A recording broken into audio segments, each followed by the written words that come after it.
Living in the North has always been challenging, and many people who live there continue to call attention to the problems they face in the modern day. As Jane Sponigal reports, the extremely high cost of living has left some struggling to feed their families.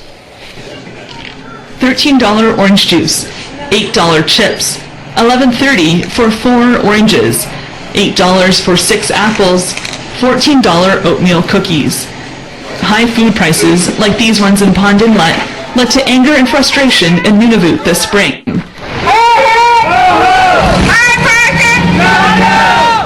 Sheila Katsak took part in a community's protest on National Aboriginal Day. She heads to the grocery store to show us what it costs to feed her family. The price has gone down here, but at the store it's $8 per 2 liters of 2% milk. Katsak is buying enough groceries for a day or so. In Pond Inlet, these 10 items cost $63.58. How much more are the same items in Mississauga, Ontario? Those same groceries were almost a third less, at $37.29. It doesn't seem like a huge difference, but in 2009, the average annual income in Pond Inlet was just under $21,000. Katsak says she spends $3,000 a month to feed her family of 5. That's half her income after rent and taxes. Katsak stretches her budget as far as possible. I would buy this for a stir fry and cut it up. That would feed like 5 people. Many of the items on her list are covered by the Nutrition North Canada subsidy. It was introduced last year to replace the old food mail program. It heavily subsidizes groceries like fresh produce and milk, and other items that are seen as more nutritious by Ottawa. But many people feel the subsidy isn't being fully passed on to customers, or retailers raise the price of other items not covered by the subsidy. Katsak says programs like Nutrition North shouldn't dictate what people eat by making healthy foods cheaper. Just for like a treat, if my kids had a good week at school, it would be nice if I could buy them pizza at the end of the week, but I can't do that. It's not affordable. In Pond Inlet, a frozen pizza will run you almost $16. Katsak's story is a pretty typical one. She has a job with the government of Nunavut, one of the only employers in any Nunavut community. Her common-law husband gets seasonal work. But a major problem with getting meals on the table is not having a job to pay for them. Katsak was in that situation before working for the Nunavut government. I scrounged for the day, trying to see if someone will invite us for supper or things like that. Looking for food is something this hunter is used to. During the summers, he takes tourists out to explore the beautiful landscape. Previous generations of Inuit didn't rely on store-bought food, living off the land for thousands of years. Today, hunting for caribou, whale, and seal is still an important part of life in the north, but it's not always an easy option.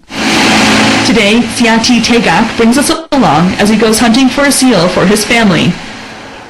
Hunters like Tegak have moved away from using traditional transportation, like dog teams, to using modern machines like skidoos, ATVs, and motorboats. Our hunting equipment is expensive too. The gas is expensive. The bullets are expensive too. Just getting out on the water can cost a hunter over $35,000 for the boat alone. Then there's the time. Tegak spends over an hour trying to get the seal. Back on the beach, he cleans it. He says it will feed 10 to 12 people, and his wife will use the skin for crafts. Good for the health, for body, for Inuit. Inuit #1 seal meat. Not every family can afford to hunt, and some people in younger generations don't know how to. But there are other options for families with no hunter. At the Miti-Matalik Hunters and Trappers organization in Pond Inlet, these butchers are packaging narwhal mukta to sell throughout the winter. The freezer's filling up with Arctic char and caribou too.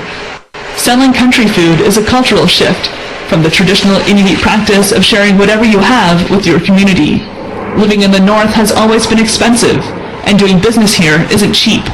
It's a challenge faced by retailers like the Northwest Company. Not only are transportation costs high, but so is electricity. These refrigeration units behind us, like it is 11 times more expensive to run them on a daily basis, minimum, than it is in Winnipeg. But some people are taking action. Inspired by the recent protests, this Ottawa entrepreneur held a market in Iqaluit last week. Kate Zhang plans to sell produce and other goods at lower prices than the stores in town. My price would always be based on the southern price plus 150, which is the freight cost minus the nutritional subsidies. Based on the turnout, people in Nunavut are looking for more affordable options. She's hoping to eventually run the market weekly in Iqaluit, then expand to other communities. Back in Pond Inlet, Katsak says more competition is something she'd like to see. She says she doesn't plan on moving south.